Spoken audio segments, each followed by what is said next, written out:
Әлемдегі ең қымбат оқушы футболшы. Бұл кім деп отырған боларсыздар? Ол әрине испаниялық Ламин Ямаль. Біз айтып отырған бозбала әлі 17 жасқа толмаған жас талант. Оқушыны қолдап мен де бүгін ақ жейде киіп алдым. Қазірдің өзінде Испания мен Барселона көшбасшыларының біріне айналып үлгерген Ламин Германияда өтіп жатқан Еуропа чемпионатында обводка жасау жағынан лидер болып тұр. Осыдан ақ оның техникалық арсеналы қаншалықты бай екенін байқауға болады. Ендеше бүгінгі біздің шолуымыз 17-ші Еуропа чемпионатының жас жұлдызы испаниялық Ламин Ямаль туралы болмақ. Алдымен арнамызға жазылып, қоңыраушаны басуды ұмытпаңыздар. Сонымен қатар бағдарлама соңында конкурс ойналатын болады. Қаржылай сыйлық алудан қапы қалмаңыздар.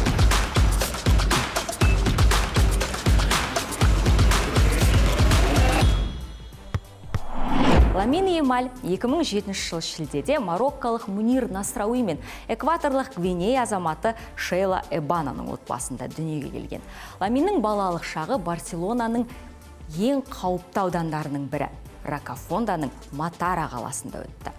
Бұл қала есірткі сатумен және оны өндірумен танымал. Ямаль осындай ортада өсіп, бүгінде әлем таныған жұлдызға айналды. Ямаль қанша талантты болса да, қазіргідей бай өмірге үйреніп келе жатса да, әлі күнге дейін балалық шағы өткен ауданын ұмытпайды. Ол әрбір голын өзінің туған ауданына арнап отырады. Қарсылас команданың қақпасынан саңлау тапқан сайын 3-0 және 4 сандарын көрсетіп тойлайды. Өйткені бұл сандар Рокафонданың пошта индексі болатын. Аталған ауданда Ямальдың Абдул дейтін нағашысы тұрады. Өзінің жеке наубайханасы бар. Мақтаныш ретінде наубайханасының қабырғасына жиеннің аты жазылған 2 футбол жейдесін іліп қойған. Сондай-ақ жас таланттың құрметіне үлкен граффити салдырған. Ламин қанша қауіпті ауданда тұрса да, ұрыс керістен, жанжал төбелестен аулақ жүрді. Өйткені Ямаль әрқашан әкесінің қатаң бақылауында еді. Ол 6 жасқа толғанда Каталонияның ең кедей аудандарынан шыққан таланттарды іздейтін Ла Торетта дейтін балалар академиясына қабылданды. Кейіпкеріміздің бұл академияға түсуінің өзі де қызық оқиға. Ламиннің анасы Шейла фастфуд желісіне кіріп жұмыс істеп жүргенде, сол жерде Иносенте Диас есімді азаматпен танысады. Ол да кезінде футболшы болған, бірақ әуесқойлар арасынан әрі аса алмаған. Дегенмен Диастың Барселонамен байланысы бар болғандықтан, Матарада ол кішігірім жұлдыз болатын. Өйткені оның каталониялық клубта көптеген танысы жұмыс істеді. Ал Диас оларға өз ауданынан шыққан талантты футболшыларды жіберіп отырды. Бірақ ол бонус үшін ешкімнен ақы алмайтын. Иносенте Ла Тореттаның үйлестірушісі болған кезде Ламин осы академияға қабылданды. Оған дейін Диас балаларды Эспаньол мен Барселона клубтарына жіберіп отырған. Ламин де Диасты мансабындағы ең маңызды адамдардың бірі деп санайды. Ламин Ла Тореттаның жаттықтырушыларын өз шеберлігімен таң қалдырып, оның арқасында 2014 жылы Ла Масияға ауысты. Көп ұзамай ата-анасы ажырасып кетеді. Бірақ екеуі де бұл жағдай ұлдарының футбол ойнауына кедергі келтірмеуіне тырысып бақты. Әкесі жаттығуынан қалмауын, жаман адамдарға еріп кетпеуін қадағалады. Ал анасы оның психологиялық проблемасына көбірек мән берді. Десе де ата-анасының 2 бөлек кетуі Ламинге бәрібір кері әсерін тигізбей қоймады. Барси скауттары Ямальдың талантын байқағанымен Ламиннің кәсіпқой деңгейге дейін жететініне аса сене қойған жоқ. Өйткені Ямаль техникалық жағынан шебер ойыншы болғанымен допты көп ұстайтын, дриблингке қатысы жоқ нәрселер істеп кететін.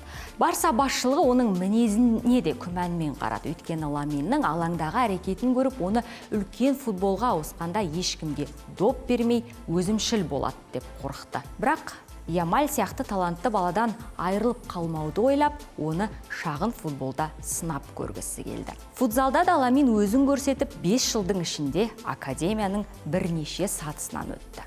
13 жасқа толғанда Ямальға отбасы үлкен футбол мен шағын футболдың бірін таңдау керек екенін айтып, талап қойды. Ал Ямаль еш ойланбастан үлкен футболды таңдады. Және оның бұл таңдауы дұрыс болғанына ешкімнің күмәні жоқ. Егер Ямаль футзалды таңдағанда, онда футбол әлемі тағы бір талантты футболшыдан айырылғалы тұр екен. Сөйтіп, Ламин 14 жасында Барселонаның бас академиясына дейін жетті. Алғашында ол таза шабуылшы ретінде ойнаса, кейіннен жасырын тоғыздықтың позициясына ауысты.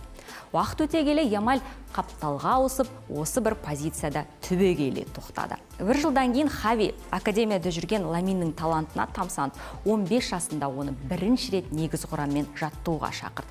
Әрі қарай Камп Ноуда дебют жасады, голдар соға бастады. Рекордтары бірінен соң бірі жалғаса берді. Енді міне биылғы Еуро 2024-те Испания құрамасының сапына шақырылып, Еуроның алғашқы турында бірнеше жылдан бері мұрты бұзылмаған рекордтарды жаңартып үлгерді. Қазірдің өзінде біз сөз еткелі отырған жас талантта бірнеше рекорд бар. Ендеше сол рекордтарға қысқаша тоқталып өтсек. Ямальға тиесілі рекордтар мыналар. Ла Лигада негізгі құрамда шыққан ең жас ойыншы, 16 жас 38 күн. 21 ғасырда Ла Лигада нәтижелі пас берген ең жас ойыншы, 16 жас 45 күн. Испания құрамасының ең жас дебютанты, 16 жас 57 күн. Барселонаның Чемпиондар Лигасындағы ең жас дебютанты, 16 жас 68 күн. Чемпиондар Лигасында негізгі құрамда ойнаған ең жас футболшы, 16 жас 83 күн.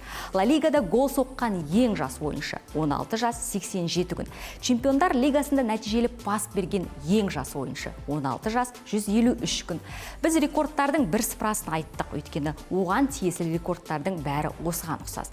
Дәл қазір 16 жасында мен не істеп жүредім деген ойға шомып кеткен боларсыздар. Түсінем. Сондықтан Ламиннің рекордтар тізімін осымен тоқтатайын. Айтпақшы, жас вингер Германиядағы Еуропа чемпионатына дәптері мен кітаптарын арқалап барған. Өйткені ол әлі мектепте оқиды.